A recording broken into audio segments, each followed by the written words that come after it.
Hi friends, this is physics Mahe and welcome to my channel. ఈరోజు మనం 2024 June 4న జరిగిన neat scam గురించి తెలుసుకుందాం. జూన్ 4th దేశం మొత్తం బీజేపీ గెలుస్తుందా, కాంగ్రెస్ గెలుస్తుందా అనే ఒక ఉత్కంఠలో ఉన్నారు. ఈ టైం చూసుకొని పక్కా ప్లాన్తో పర్ఫెక్ట్ టైంలో ఎన్టీఏ వాళ్ళు అంటే నేషనల్ టెస్ట్ ఏజెన్సీ వాళ్ళు ఈ ఎలక్షన్ రిజల్ట్స్ రోజే నీట్ రిజల్ట్స్ని కూడా సైలెంట్గా రిలీజ్ చేశారు. యాక్చువల్గా ఇవి 10 days తర్వాత రావాల్సిన రిజల్ట్స్. ఈ నీట్ రిజల్ట్స్ దేశం మొత్తం సంచలనం సృష్టిస్తున్నాయి. దానికి కారణం ఏంటో తెలుసా?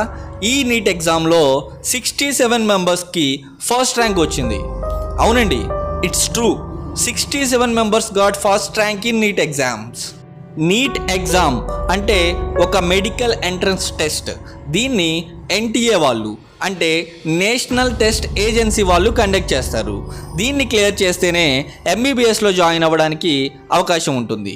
2024 నీట్ ఎగ్జామ్ రాసిన వాళ్ళు 24 లక్షల మంది. అందులో 67 మందికి ఫస్ట్ ర్యాంక్ రావడం గమనార్హం. 67 మెంబర్స్కి ఫస్ట్ ర్యాంక్ రావడం ఒక్కటే కాదండి, నీట్ ఎగ్జామ్ 720 మార్క్స్కి కండక్ట్ చేస్తారు. ఈ ఫస్ట్ ర్యాంక్ వచ్చిన వాళ్ళంతా 720/720 మార్క్స్ తెచ్చుకున్నారు. ఈ విషయమే దేశమంతా ఆశ్చర్యానికి గురి చేస్తుంది. నీట్ హిస్టరీలోనే 2022లో ఒకరికి, 2023లో ఇద్దరికి మాత్రమే 720/720 మార్క్స్ వచ్చాయి. బిఫోర్ ఇయర్స్తో పోల్చుకుంటే ఈ ఇయర్ నీట్ ఎగ్జామ్ పేపర్ టఫ్గానే వచ్చింది.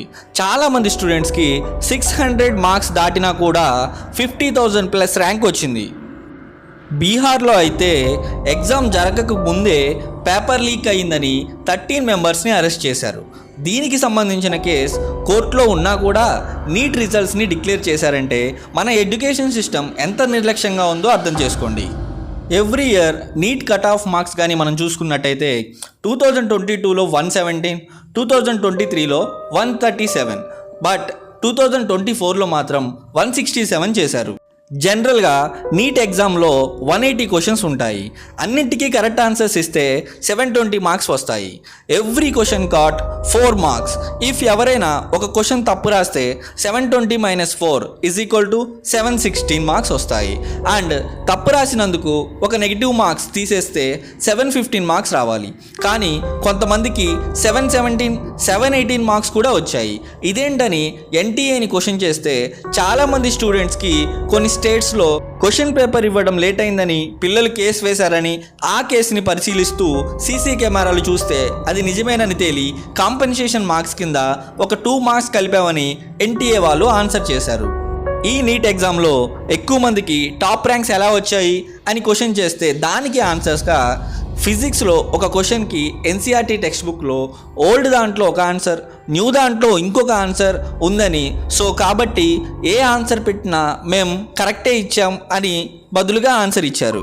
ఈ ఆన్సర్ కరెక్టో కాదో వాళ్ళకే తెలియాలి. మొదట జూన్ 4న ఎగ్జామ్ రిజల్ట్స్ని రిలీజ్ చేస్తామని చెప్పిన ఎన్టీఏ సడన్గా ఎగ్జామ్ రిజల్ట్స్ని ఎలక్షన్ రిజల్ట్స్ రోజు నీట్ ఎగ్జామ్ రిజల్ట్స్ని డిక్లేర్ చేసింది. ఇలా ఎందుకు చేశారు అని అడిగిన క్వశ్చన్కి ఆన్సర్గా జేఈ అడ్వాన్స్ రిజల్ట్స్ని 15 daysలోనే రిలీజ్ చేశారు. అలాగే నీట్ ఎగ్జామ్ రిజల్ట్స్ని కూడా 30 daysలో రిలీజ్ చేద్దాం అనుకున్నాం. కాబట్టి అనుకున్న టైం కన్నా ముందే అన్ని చెకింగ్స్ అయిపోవడం వల్ల రిజల్ట్స్ని రిలీజ్ చేశాం అని ఆన్సర్ ఇచ్చారు. కానీ ఈ ఆరోపణలన్నింటినీ ఎన్టీఏ పరిగణలోకి తీసుకోలేదు.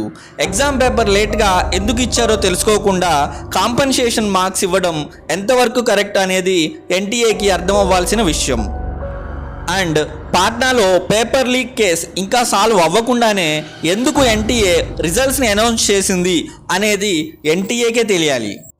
పాపం ఎన్నో సంవత్సరాలుగా లాంగ్ టర్మ్ కోచింగ్స్ తీసుకుంటూ ఎలా అయినా నీట్ ఎగ్జామ్లో ఎంబీబీఎస్ సీట్ కొట్టి డాక్టర్ అవ్వాలనే లక్షలాది మంది స్టూడెంట్స్ యొక్క ఆశలను ఎన్టీఏ ఆర్పివేసింది.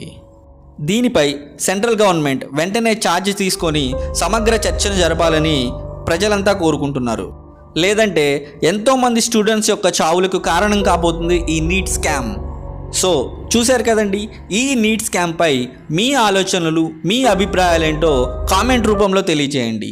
అలాగే నా వీడియోలు కానీ మీకు నచ్చినట్టయితే please like, share and subscribe.